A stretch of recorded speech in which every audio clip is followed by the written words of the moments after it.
survival 2 weeks ago. Think you're gonna leave me? And tonight, there's an amazing development in the case. Meet another girl in New York named Karen that Natasha summoned the courage to change her fate. That was the worst beating I've ever seen him give out. Seeing what he did to Karen and how helpless she was allowed for me to... Yes, I did.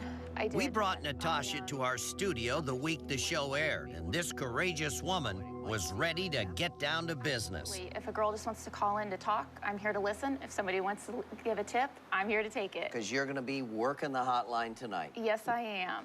Mark, the marshals have picked up this case. It started out as an NYPD case, and now you're very, very close to this creep after 9 years. Exactly. Once AMW got involved with the case, they energized it. They got us involved with NYPD.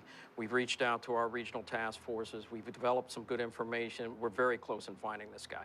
We had no idea just how close until right before our broadcast, when U.S. Marshals in Los Angeles began working a hot lead. There's an employment, but they said he works out of the house. The address right there on the DL is actually the address of his house.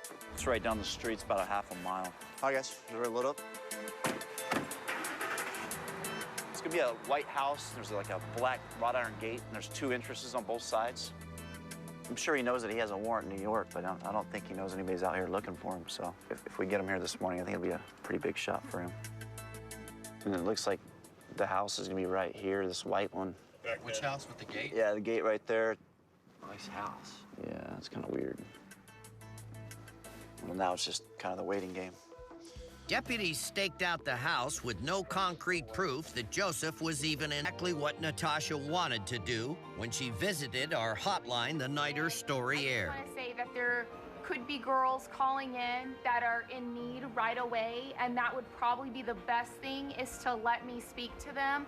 I know that they're scared, so please just listen for those cries for help. Hello, this is Natasha. I can't understand you, sweetie. Just take a deep breath, okay? There are so many more victims out there than I think this world even knows. Have you ever thought of going to the police? It's definitely sad because I just want to reach out and I want to help them all. No, it's all right. It's all right. Go ahead and tell me what's going on.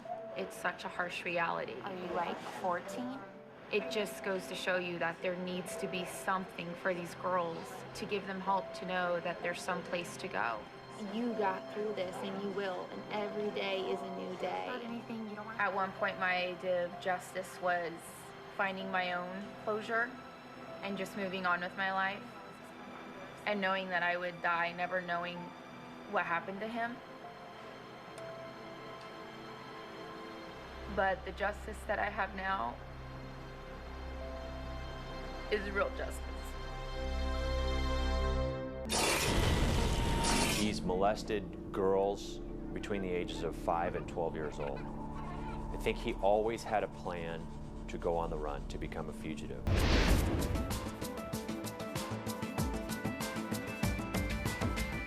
Tonight I'm in London, but you know I'll go anywhere to make sure children are safe from predators. Recently I was in Cambodia, where I saw firsthand how the desperate conditions there open the door for the worst kind of creeps to follow their sick compulsions.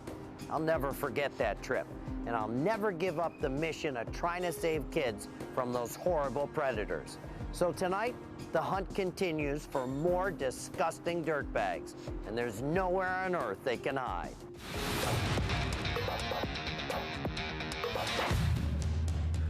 This home video shows Rick McLean doing what he loves most, working on specialty race cars. That's how he made his living in Southern California. McLean was an excellent auto mechanic. He was absolutely meticulous about his tools and his work. McLean's shops or garages they've been compared to operating rooms. And they made him a lot of money. It's a high-dollar business. Even buying a race car that's in a bunch of boxes is still going to cost $100,000. But unlike most people, McLean didn't keep his earnings in the bank. He knew that one day he might need quick access to it. Really quick. I think he always had a plan to go on the run, to become a fugitive.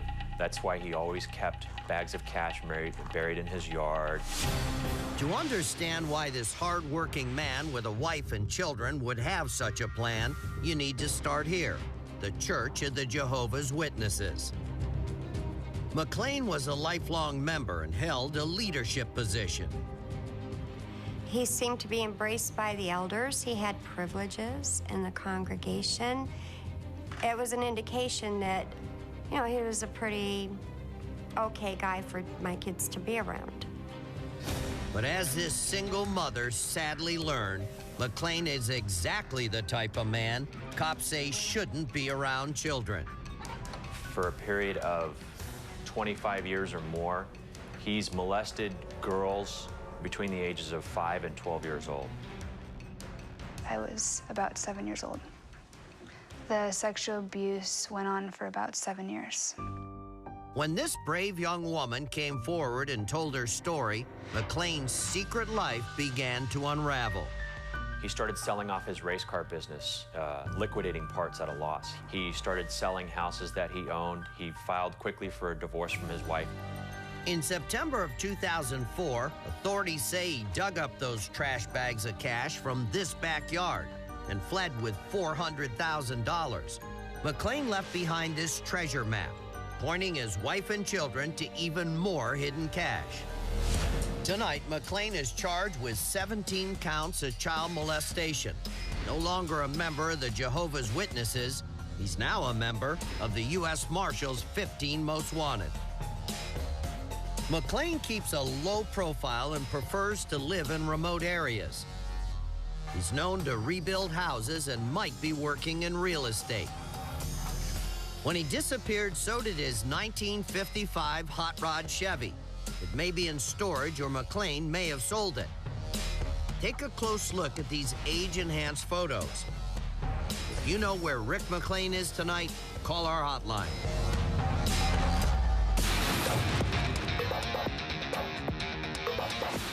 To America's Most Wanted. I'm writing because I hope you can help me. There's this guy who has rape charges on him. There is other charges too. The reason why I want him found is because the person he raped was me. 13 years have passed since Amber first wrote to AMW, pleading for help in finding the man who stole her childhood, Guillermo Willie Ramirez. He was her mother's boyfriend, a seemingly great catch with a master's degree in economics from Yale. They appeared to be a happy family, but Amber knew better. It started when I was 5. I was sitting on the couch. My mom had went to bingo, and he was watching me. And he came up and he sat next to me, and he was touching me. It happened the next day, and it went further. He told me if I let this out that he would chop me up and put me in the backyard, or he would shoot me from a distance and cover up the evidence. Cops arrested and charged Ramirez in 1992, but he fled, and it took police 2.5 years to catch him. In his 1996 trial, Ramirez pleaded guilty and was convicted. But unbelievably, a Virginia judge released Ramirez on bond, and he took off again. I was scared that he was going to come and find me, and I was always looking over my shoulder. Amber spent years hoping the law would catch up with Ramirez, but in 2006, she discovered no one was even looking for a rapist. His warrant had been thrown out during a routine purging of cases 2 years earlier. I felt hurt, angry, unprotected, especially by the state of Virginia. Amber called the courts, and they quickly reinstated Ramirez's arrest warrant. I want him to be put in a cell and to be put through everything that I have been put through by him. I just want him to sit there and rot. Tonight, we need to help Amber finally get the justice she deserves. Cops say Ramirez is from the Philippines and has family in Virginia, but he could be hiding anywhere. If you know where Ramirez is tonight, call us at 1-800-CRIME-TV. Did anyone approach you in Nigeria or London that expressed negative feelings towards the U.S.? Is that what this is about? You think I'm a terrorist? Tonight, the hunt is on for Orlando Cabero. Cops say he took out his rage on an ex-girlfriend by nearly beating her to death in her North Philadelphia home. And while she was unconscious, cops say Cabero raped a friend who was staying with her.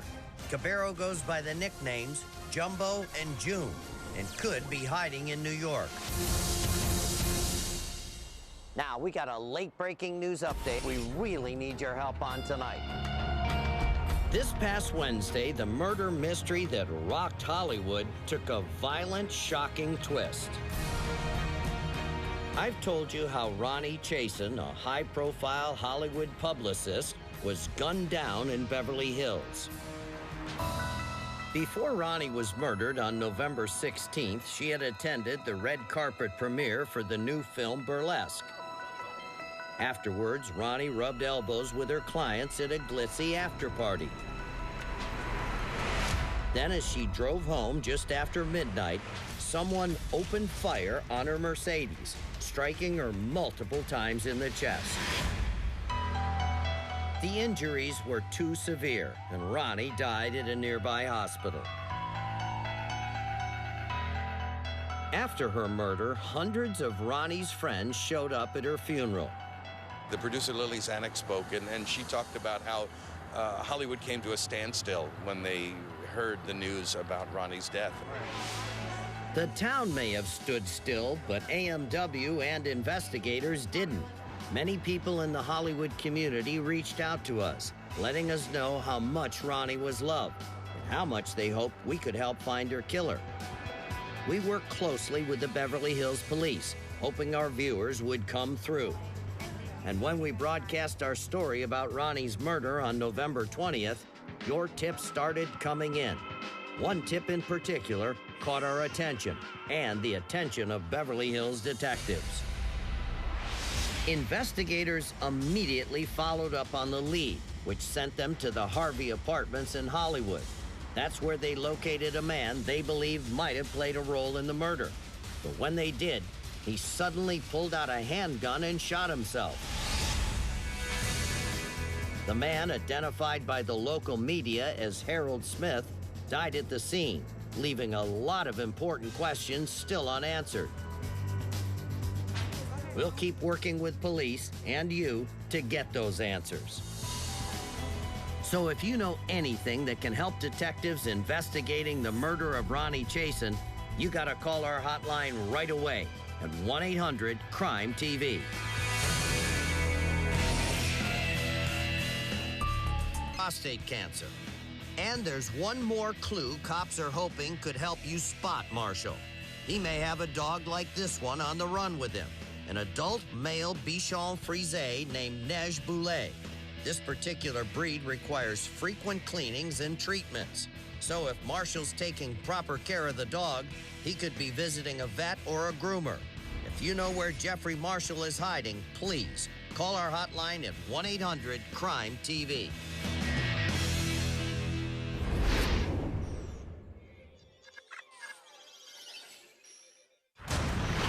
The hunt is on for accused killer David Salas.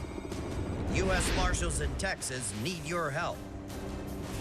They say that when Salas's wife came home late, he flew into a jealous rage that ended with him shooting his mother-in-law to death. Salas has this tattoo on his upper right arm. He could be hiding in Mexico where he has family. Call us if you can help bring him in. Our next fugitive is a world traveler and a businessman with connections in many places. But his life of international intrigue didn't go unnoticed. He found that out firsthand when he checked out of a luxury hotel here in London and touched down at JFK.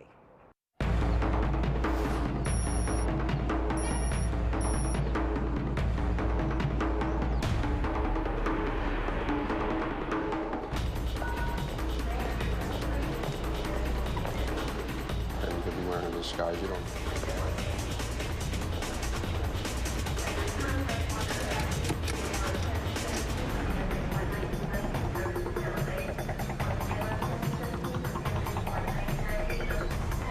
Possibly he's going to come from another direction.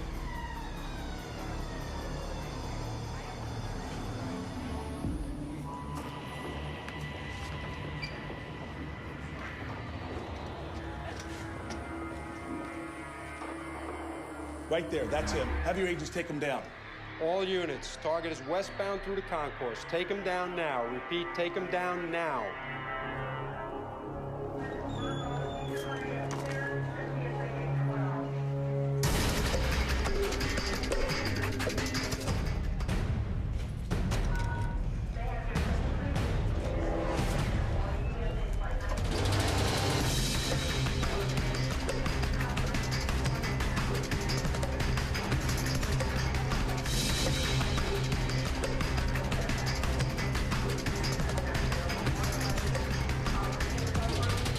Go.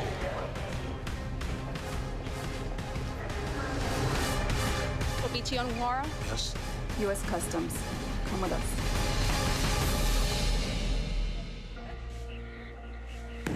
Onwuhara, what were you doing in Nigeria? What is this all about? We work together. What kind of work? He's a businessman. We do business work. I'm in the import-export business. I buy high-end cars, Porsches, Benzes, whatever I get my hands on. I buy them in America, I sell them to Africa. I'm a student, and right now I live in Miami. We know you stopped in London for 2 days and stayed in the Ritz. Since when is that a crime? Did anyone approach you in Nigeria or London that expressed negative feelings towards the U.S.? Is that what this is about? You think I'm a terrorist? I ain't no terrorist. Either charge me or let us go.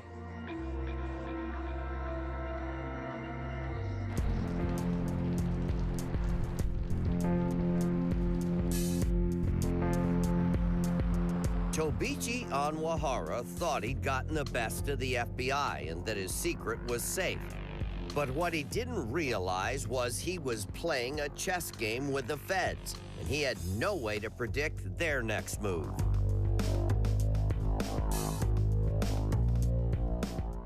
For months, Onwuhara had been a top priority for the FBI.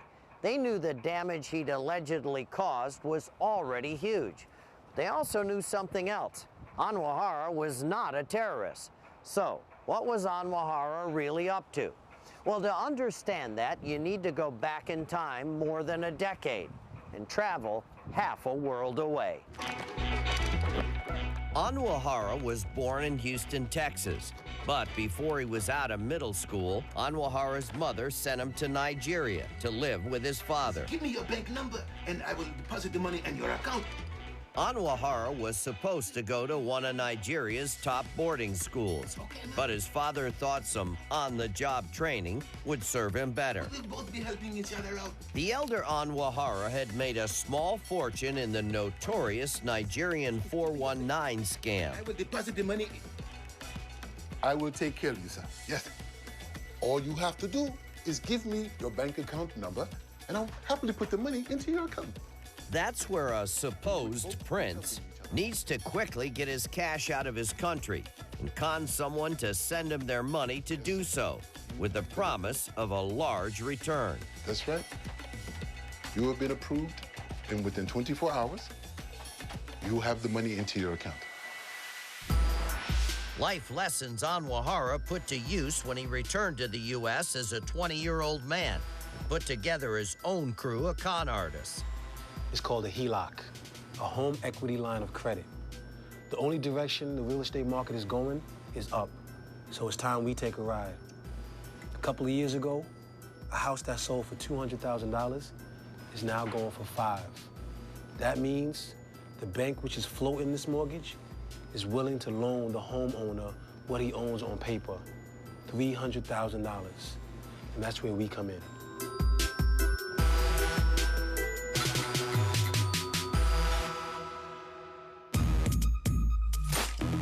Though you gotta make sure you get the last name first and the first name last. Pulling off a scam of this magnitude required several steps. That's good. Step 1. Onwuhara got the names of homeowners with low mortgages but with substantial HELOC loans.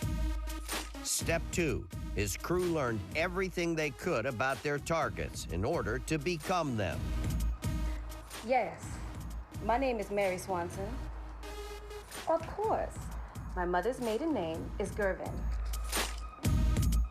Step 3, get the money before anyone knew it was gone. And because Anwahara insisted everyone in his crew use prepaid calling cards and prepaid wireless connections, calls were untraceable. Hi, my name is Bob Tall. I'm having some trouble with my account. And once Anwahara got a temporary password, he had access to the account and the ability to take every last dollar of that person's HELOC loan. And before the customer or bank knew it, FBI agents say hundreds of thousands of dollars were transferred from the victim's account to an account Anwahara had set up in Singapore. Hundreds of victims in this case, a very lavish lifestyle. It was not unlike him to go out to a strip club or to a gentleman's club and spend $50,000 in a night. And while Anwahara was throwing his money away, the FBI hit pay dirt. In 2008, the feds unearthed video surveillance of the crew and positively identified the ringleader as Tobichi Anwahara. But the FBI still needed to know more about Anwahara and his crew. And when authorities learned the crew was returning through New York's JFK Airport in the spring of 2008, they set their plan into motion. The reason we were able to do that was because he had changed his flights several times. And so that's a red flag. As everyone knows, in the post 9/11 environment, that's one of the things that's looked at. You stopped in London for 2 days, stayed at the Ritz. Did anyone approach you in Nigeria or London that expressed negative feelings towards the U.S.? FBI agents were careful not to tip their hand that they were on to Anwahara's alleged scam. And in the end, it was Anwahara's girlfriend, Precious Matthews, who became the linchpin to their investigation. Right now I live in Miami. Although Precious claimed she was a college student, she had a tremendous amount of money moving into her bank account. She also paid the $5,000 a month mortgage on a mansion just outside Miami where she and Anwahara lived. Now the FBI could keep them in their sights 24/7, waiting for the right time to make their move. They're on the move.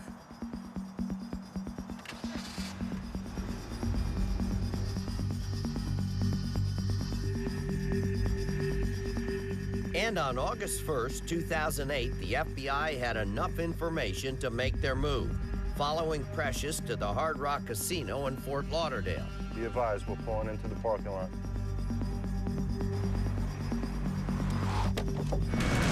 Police, get out of the car! Out of the car! Hands up! Drop the phone! Drop the phone! Drop it now! Up against the car! Drop the phone! Drop the car! Hands on the car!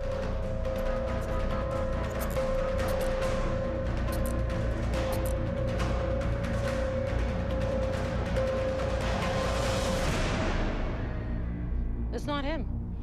That's right. The other passenger was a relative of Anwahara's who looked just like him. Drop that phone! Precious actually sends a text message, as we later find out, to Toby, who's already in the casino, warning him that they're in the process of being arrested. That warning is all Anwahara needed to make a clean getaway. He hasn't been seen since.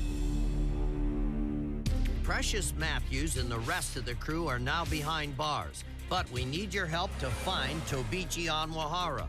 Anwahara can speak with both an American and Nigerian accent. He loves expensive sports cars and he's addicted to gambling and strip clubs. But the biggest clue might be this very expensive diamond-encrusted necklace Anwahara owned. On it's a character holding 2 money bags with the words 8 Figati. It could be worth nearly $1 million, and agents think it could still be around Anwahara's neck. If you've seen it or him, don't hesitate. Call us at 1-800-CRIME-TV. They assumed that they were untouchable, they were unstoppable, that they would live like this forever. It was something out of a Scarface movie. Back in 1973, the Bahamas gained its independence from Great Britain. Unfortunately, it wasn't long after that that a dangerous group who came to be known as the Cocaine Cowboys emerged on the islands. They ruled a massive drug empire that was based on money, coke, and speed. Still needs to face justice. Some reports have placed him in Spain, but he really could be anywhere tonight. So if you know where he is, please call our hotline, 1-800-CRIME-TV. And as always, I guarantee you can remain anonymous.